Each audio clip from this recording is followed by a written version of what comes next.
S.N. Pradhan, the DG NDRF here on Republic. Sir, thank you very much, Mr. Pradhan, for taking out your time. Once again, we speak on the issue of the cyclonic storm, which is now intensified into a severe cyclonic storm. Cyclone Tauktae there, it is now being said the movement is that has crossed Goa for now, but it's moving towards Ratnagiri in Maharashtra, sir. The preparations that have been made by the NDRF, if you can tell us. Well, so far, I think the preparations are well on track. How it seems now is that the impact state is going to be Gujarat, and that too, which was supposed to be the western part of Gujarat, is probably now going to convert into a more central side of Gujarat, near Bhavnagar and Junagadh. And the impact will be around the evening, late evening tomorrow, and probably through the night tomorrow. So this is the context in which the NDRF is prepared, and as I speak, more teams are being flown into Gujarat from across India. NDRF teams are being flown, and in effect we'll have nearly 50 teams or more in Gujarat itself, which will be 50% of the present strength that is being given to the cyclone across many states, because Gujarat turns out to be the high impact state now, as per the latest IMD prediction. So we are prepared. The evacuation process has started. Many teams are already on ground working with the state administration, both in Maharashtra, Karnataka, Gujarat, of course Kerala. But I think the worst is over for Kerala as well as Karnataka. And there will be some impact in the coastal districts of Maharashtra. But I think, as I said, the maximum impact will be in Gujarat. And that is what we are bracing for, and that is what we are preparing for. And as I said, I think our preparation is on track, so that we can meet the cyclone on its tracks and minimize the damage to life. The Home Minister today was very clear that there should be a target of zero casualty, and I think that is what we are trying to achieve in consonance and coordination with the state administration. Right. Mr. Pradhan, because last when we spoke was during the time of Cyclone Amphan. Of course, it was way more high intensity cyclone that had hit the east coast. But this time around the west coast area, this deep depression that had taken place near the Arabian Sea. How is the situation different now? Of course, we are looking and living during the pandemic times. And is it difficult for your team as well? During these times, we're getting to know that at least 5 teams from the NDRF are already being airlifted from Pune to Ahmedabad. Well, that will be more than 5 teams. 5 teams from Pune, 5 teams from Vijayawada, and 5 teams from Kolkata as we speak. And they should be landing sometime in the evening today, anytime from now till the dinner time. Yes, it is going to be a little difficult this time. It was difficult even last year, Amphan, in the time of COVID that you mentioned. But this time it is in the time of a COVID which is rampant. And we have to take precautions, make doubly sure that none of our troops are infected. Of course, part of the preparations are that all of the troops are vaccinated. All of the troops have the kind of apparel that prevents any infection. And they are following protocols as well as immunity protocols that possibly should protect them from any infection, because if they are infected, then they'll not be able to rescue others. That will be a disadvantage. So that is a kind of a double whammy under which we are working. But then I think the experience of last year will stand us in good stead. And the other difference this time is that this is the first cyclone in May, which May is normally a cyclone month for the East Coast, where in the Bay of Bengal there is cyclone.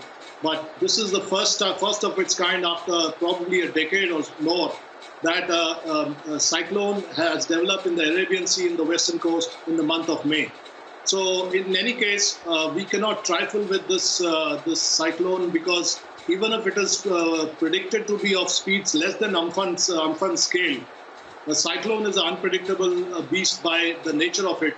And even if it is going to be very severe at the time of landing as per the categorization of the IMD, it could also turn to be extremely severe, because you never know how much speed it will pick up on the sea. So we are braced for that. We are braced for the worst, and we are preparing for the worst, and we are hoping for the best. That is the strategy which we follow. So as I said, all the preparations are on ground, and by night time tonight, all the teams will be ready and will be ready for the next day We have time for the entire day tomorrow also, by which we'll all make the coordination activities along with the local administration. Principally, evacuation will be one of the issues, and I think we'll be able to succeed in evacuating whoever is in the line of fire. So I think we should be good to go by afternoon tomorrow, Right. and be able to face the storm. Right. Mr. Pradhan, if you can also talk about the evacuation plans, because this time around, because there are many states that already have the lockdown imposed, we are not looking at many of those people who have been coming out already. A high alert has been sounded at those beach areas as well. We are looking at the storm which is currently moving towards Ratnagiri in Maharashtra, but the maximum impact we are getting to know will be in the Saurashtra area and there in Gujarat, where all the 12 districts have been put on high alerts.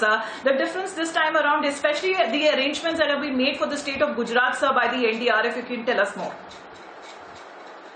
Well, the arrangements are, as you can see, as I said, more than 50 teams are going to be dedicated just to Gujarat. So these are external teams of NDRF, which are going to supplement the state SDRF as well as the state police, home guard, civil defense, etc., as well as the community volunteers. So that is going to be a massive manpower dedicated to the upcoming storm situation.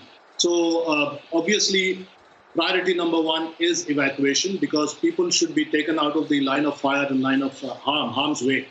That is the first thing. The second thing is the fishermen have been called in, and today's discussions at the National Crisis Management Committee meeting chaired by the Cabinet Secretary, followed by the meeting chaired by the Honorable Home Minister, made it clear, was very clear in its input as far as the Gujarat state was concerned, that most of the evacuation will have to happen either tonight or maximum by lunchtime tomorrow. And all the fishermen will have to be called in, whatever is left out in the sea by today, for sure. That has been accomplished 99%, I'm told. And the fishing boats, etc., have to be moored and tightly tethered to their moorings so that they don't float out or are not taken out into the sea. And some trawlers, etc., which are still out there for repairs, like the Alang shipyard, they are also being called in, as was reported by the Ministry of Shipping Secretary. So all in all, I think the measures have been taken, including the calling into service of the private sector industries, which have some equipment, etc., which can be used in disaster response. So all in all, it is going to be all of society, all of government kind of a commitment. And I think the kind of preparation that has gone into this whole storm, in the context of the storm, I think it is a comprehensive preparation, and we should be able to tide the trouble. Right. Mr. Pradhan, if you can also tell us about the cooperation that the NDRF that has also been receiving from the state government and the central government. We know that the center is monitoring the situation very, very closely, especially in all the west coastline of the country. Many of the state chief ministers have also been speaking and also talking about the prevailing situation in the state. But also one thing that has been pointed out in the meeting with the Union Home Minister and the state chief minister is that non-stop power supply should be given to those hospitals, especially those who have COVID-19 patients who are on ventilators. This is something that would be a very challenging task also for the NDRF. We're looking at all of the forces which are being utilized till now. Yes, this is going to be a very different kind of a challenge, because one of the contexts, which is the overarching, overbearing context this year, is the rabid form that COVID-19 second wave has taken. And in this, the supply of oxygen, the supply of ventilators, the supply of electricity without any failure is very, very critical. So these are the lifelines which have to be maintained through the storm. So that is why the Ministry of Road Transport was on board. The state ministers, the state chief ministers, the state administration was fully on board. And even the storage of oxygen has been ensured in such a way, as the Home Minister was insisting, that for the next 2-3 days at least, there is enough storage in situ at the hospital centers and the COVID centers and the state storage godowns, so that oxygen, they don't run out of oxygen even if the lifelines are disrupted.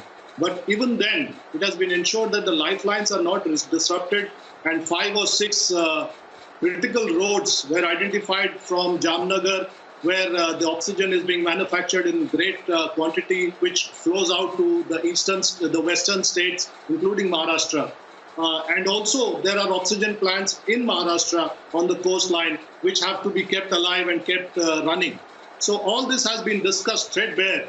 And I think the preparations are special this time because in light of the COVID-19 demands and that the patients should not face any difficulties, even the makeshift hospitals, which are probably not going to be safe in the face of a very high speed wind, they have been evacuated in many places, and patients have been relocated to the Pakka buildings. So all this has happened, and as you know, in a situation like this, in a disaster situation, there are no limits and there are no boundaries between central government and the state government. We have to work as a team India, and that is what is happening. And I am very happy to report that we are all working as a team, whether the state or the center. And as far as NDRF is concerned, we have got all the cooperation.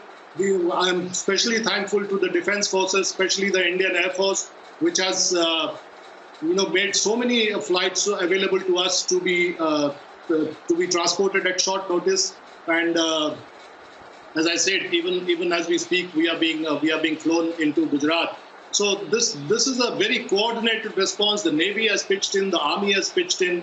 Everybody is on the deck. All hands are on the deck, and I think it is a Team India effort. And I think we should be able to come out on the other side relatively unscathed with minimal damage to life and property.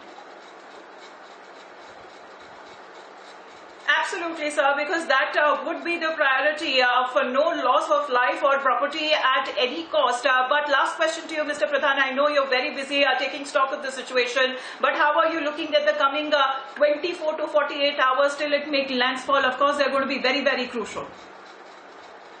Well, as I keep repeating ad nauseum, that our principle in NDRF is we prepare for the worst, although we hope for the best. So we have the bottom line threshold is that we have to prepare for the worst. So we are looking at a wind speed of landing wind speed of 175 kilometers per hour. That is just below what was the speed of Amphan when it happened last year, which was 190 kilometers or above. So we are just talking of 15 kilometers per hour less. So we are not going to trifle with this, as I said. And anything above 100 kilometers per hour wind speed is bad enough and can do some serious damage. So we are looking at a situation which is a challenge, and we are hoping that we'll be able to meet the challenge. And the people are prepared, the community is prepared, the local administration is prepared, the central government is prepared. As you saw, in a series of meetings, the Honorable Prime Minister himself held a meeting yesterday. The Cabinet Secretary held a meeting in the morning. The Union Home Secretary held a meeting. And then ultimately the Home Minister also held a meeting along with the Chief Ministers of the impact states. So it has been taken very seriously, and the next 24 to 48 hours, as you said, are going to be critical. But I think the preparations are as good as can be possible. So we should hope for the best. Right, sir. Right, sir. Thank you very much, Mr. Pradhan, for taking out your time, and good luck to all the teams there of the NDRF. Of course, we know as we speak, many of them will be reaching the state of Gujarat, sir. Thank you very much, sir, for joining us here on Republic. Thank you.